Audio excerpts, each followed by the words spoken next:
Your order has arrived.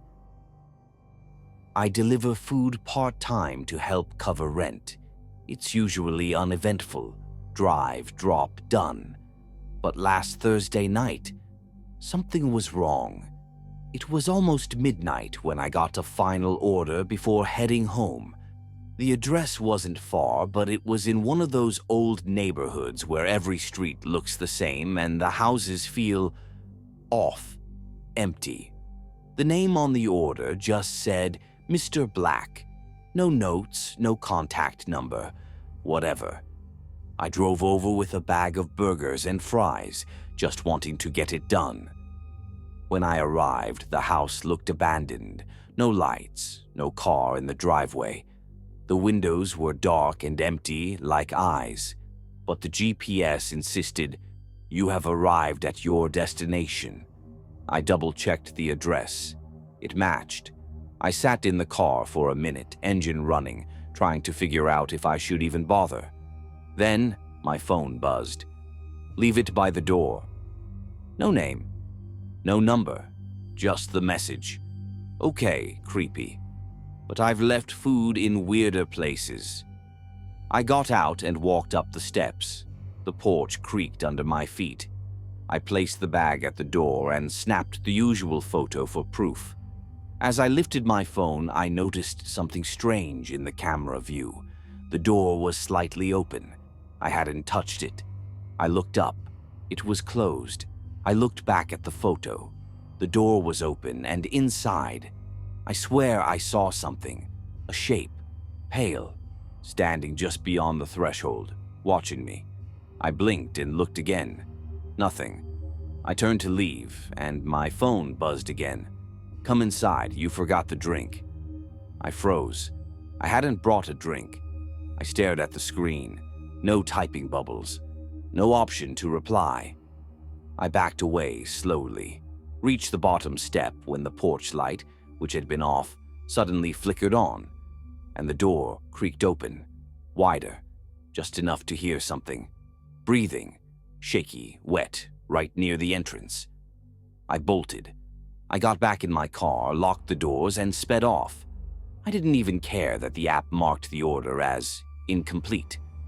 Later that night, I checked the app again. The order was gone. No history of it, no payment, no Mr. Black. I called customer service. They said there was no record of me taking any delivery to that address. And here's the part that keeps me up. I still have the photo I took on that porch. In it, the food is sitting where I left it. The door is wide open. And behind it, a figure is standing barefoot, eyes glowing faintly in the darkness, smiling, waiting.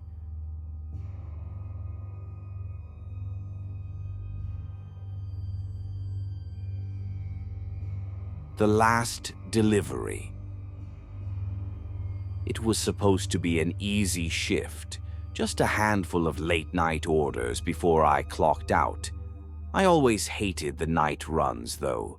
The streets felt emptier after midnight, the silence so heavy that even the hum of my car engine sounded like an intruder.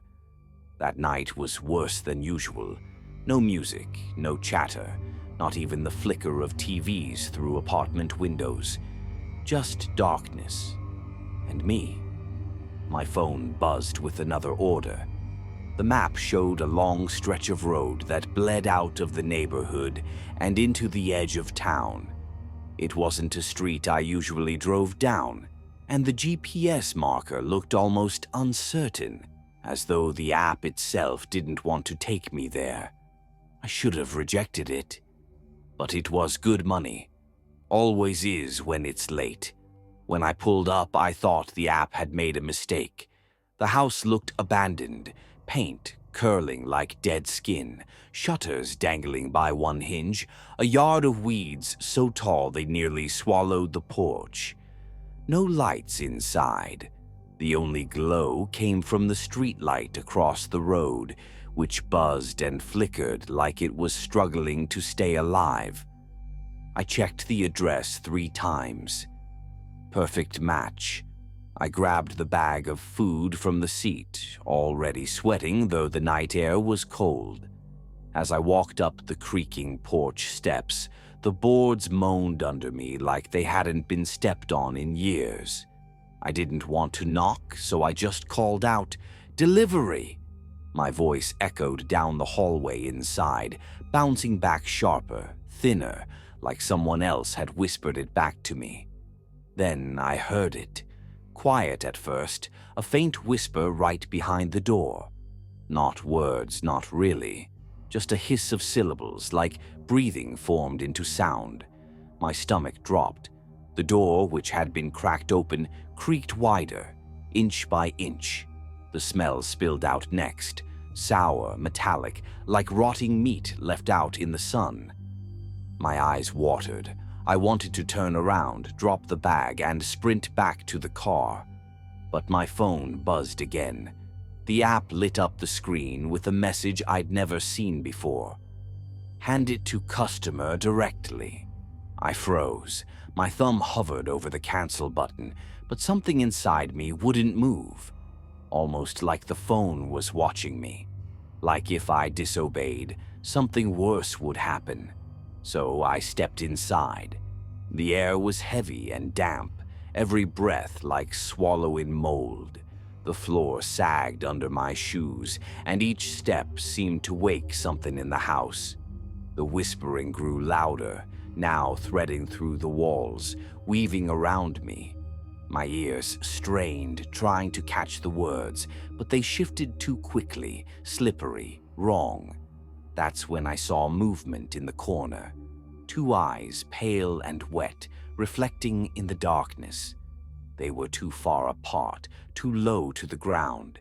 And then the rest of it shifted forward. A shape crawling, limbs bending in ways that weren't human. It grinned. I swear it grinned, teeth flashing in the dim. I didn't think. I dropped the food and bolted. The bag burst open, spilling fries and cartons across the floor. Behind me, the scuttling grew faster, scraping against the wood.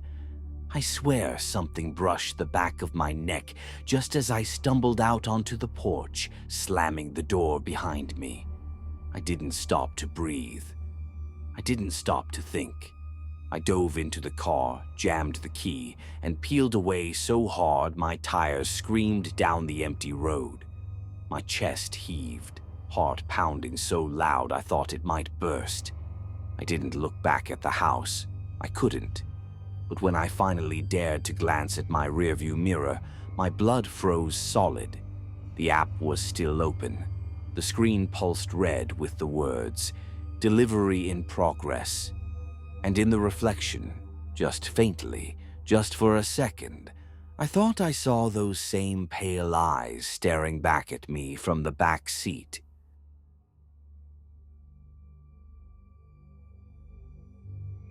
The wrong address. I'd been delivering food for almost a year. It wasn't glamorous, but it paid the bills, and for the most part, the job was uneventful. Sometimes people answered the door half asleep, sometimes drunk, sometimes not at all. But I always told myself it was safe enough. What could possibly go wrong delivering a bag of burgers and fries? That night was quiet, colder than usual. I'd been on the road for hours, and just as I thought about heading home, another order came through. A big one. 4 meals, drinks, extra sides. It was flagged high priority. That meant good money, the kind of order you don't skip. The only thing that gave me pause was the address. It wasn't in town, wasn't even in the suburbs. It was way out near the county line, past the highway, down a tangle of rural back roads. The kind of area where streetlights didn't reach, and the trees leaned too close, blotting out the stars. I almost declined it. Almost.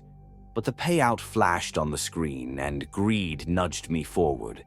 The GPS led me deeper into the woods. The paved roads turned to cracked asphalt, then to gravel, then to dirt. Every turn seemed to cut me off further from the world. My phone lost signal bar by bar until the little icon read, "No service." The only sound was the crunch of my tires and the low hum of my engine. Finally, the blue dot on the map blinked, signaling I'd arrived. But there wasn't a house, at least not one that looked lived in. What stood there was a cabin, a small, rotting thing half swallowed by weeds and darkness. The windows were black. The porch sagged. No car, no lights, no sign that anyone had set foot here in years. I checked the address 3 times. It matched. My stomach sank. I thought about driving off. No one would know.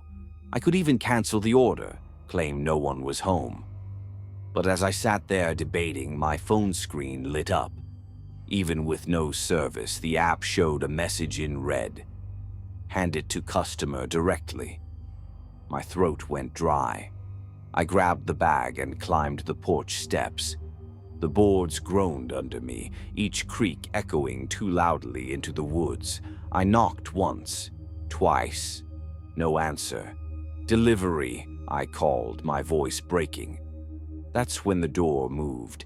It didn't swing open all the way, just cracked, slowly, like someone inside had been waiting with their hand on the knob. The gap revealed only darkness, and a foul stench spilled out, sour and metallic, like old blood and wet soil. I tried to keep my voice steady. "Order for Sam?" From the shadows came a whisper. Low, raspy, not quite male, not quite female. "Bring it in." My heart lurched. It wasn't friendly. It wasn't a request. It sounded like a command, flat and cold, as if the voice already expected me to obey. I told myself I'd just set the bag inside and leave. That's all. Just set it down and get out. I stepped across the threshold. The air was damp, heavy, like the walls were breathing around me. My shoes stuck slightly against the warped floorboards. The house was darker than any place I'd ever been. My eyes strained, but the black swallowed everything. Then I saw movement. At the far end of the hallway, something crouched low to the ground. A figure, thin, too thin. Its limbs bent the wrong way, like broken branches twisted into a body. Its head jerked unnaturally, tilting until I felt its gaze lock onto me. 2 pale eyes gleamed in the dark. I froze. My hands shook so hard the bag crinkled loudly. The smell grew stronger, clogging my throat. The whisper came again, but this time it wasn't from the hallway. It was right behind me, hot and damp against my ear. "Stay." I dropped the food. Containers spilled, fries scattered across the floor. I didn't care. I bolted. I tore back down the hallway, out the door, nearly stumbling off the porch. The night air hit me like ice as I sprinted to my car, fumbling for the handle. I threw myself inside, slammed the locks, and twisted the key so hard I thought it might snap. The engine roared to life and I floored it, gravel spitting under my tires as the cabin shrank behind me. I didn't breathe until I was miles away, trees blurring past, my pulse thundering so loud it drowned out everything else. Finally, on a stretch of road with no turns, I slowed just enough to glance at my phone. The app was still open. My screen glowed red with new text. "Customer has entered vehicle. Continue route." My hands went cold on the steering wheel, and in the rearview mirror, just for a moment, I saw a pair of pale eyes staring back at me from the darkness of the back seat.